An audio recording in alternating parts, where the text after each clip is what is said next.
because we can't just focus on racism. We got to focus on the fact that she's a woman. So we got to make fun of her laugh and other qualities. And, of course, we have to do the standard conservative thing when we're talking about women. The only reason they have their job is because they slept their way to the top. Because women are incapable of actually achieving anything unless it's given to them by a man that they've slept with. It's a fact. You know that, Lacey. Apparently. Apparently. So here's the majority report. Emma Vigilant and I forget the other two guys' names, but they're gonna pull this clip from Fox, and it just shocks me that this was said on Fox News.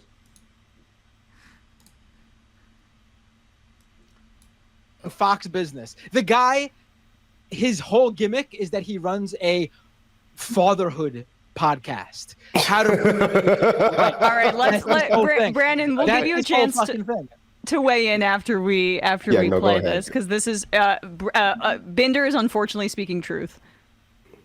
Yeah, and then there's the DEI press secretary telling you that the DEI vice president is the future of the party here. And so the future looks kind of dim for the Democrats here, but this is no shocker either. Kamala Harris, she's the original Hock Tuah girl. That's the way she got where she is. And the party's going downhill if it's in her hands. That was tough. That was harsh.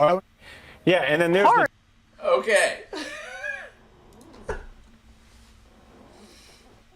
The hot what girl? The Hock Tuah girl. I had to look this up because I didn't know either. What the hell does that mean? I don't even know what that means. I know, because we're old and we don't know these things.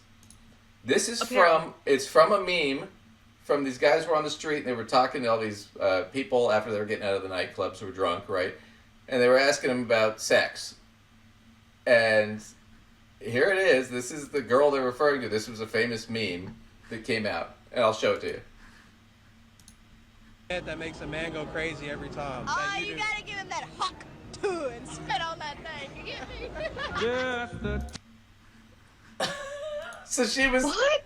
So she's talking to a drunk 21-year-old girl. They're asking about sex, and she said, "You got to spit on his dick." She was making a joke, but he's saying that Kamala. Oh boy. Kamala she's making a joke, but like I'm kind of a little taken back that like that's what we're saying about the vice president of the United States. Yep, that the only reason she's there is because she's basically sucked her and fucked her way So up. Trump can run around with this grab them by the pussy thing And rape women. And he gets some sort of a free pass. Kamala Harris does, to the best of my knowledge, nothing. They've been married forever, And she's, been married for a very long time to the same person. And she's being accused of that sort of thing? Because she's a woman. There's no way a woman could be in a position of power unless she sucked her way up. That's her whole... physically sucked her way up. That's what they're saying. Right, because clearly we're all whores. Yeah. That's basically what they're saying. That's, once again, it's racism and sexism. That's all they've got. And that's what they're going to run on. And the question is the upside for them is, all their constituents are pretty much racist and sexist, so that works. About a third of the country is like that. The question is do the independents who don't know anything get out there and vote and go, well, wait a minute, we don't want that shit. Problem is most independents don't follow the news. They don't know any of this shit. Go ahead. Sorry. I sure hope so. I sure hope the independents vote with their conscience on this one, because it's kind of getting to where that part, that your conscience matters as much as the policy does, really. Oh, yeah. But, that's all it was.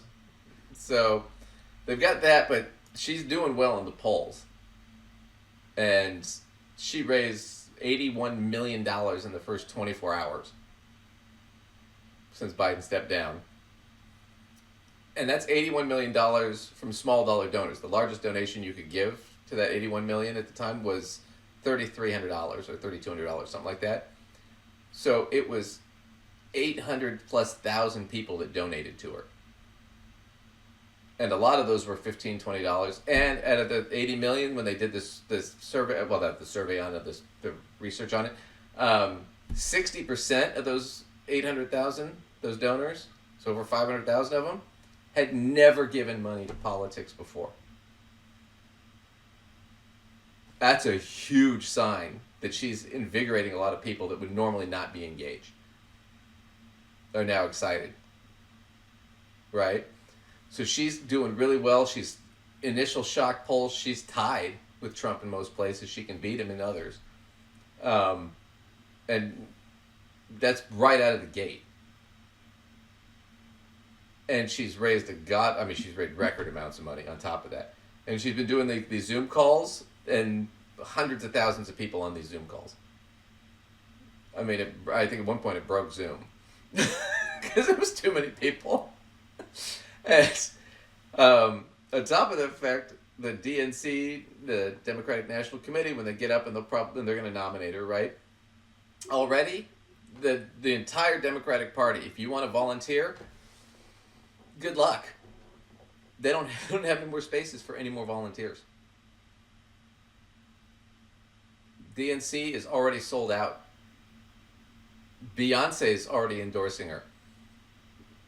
Right? Charlie XCX is endorsing her. All these famous people are coming out. Who did Trump get? I know you missed this last week. Trump got Hulk Hogan. That's who he got. Oh, he's a real weirdo too. Oh, he's a real creep. Yeah, we covered his. He's a real weirdo.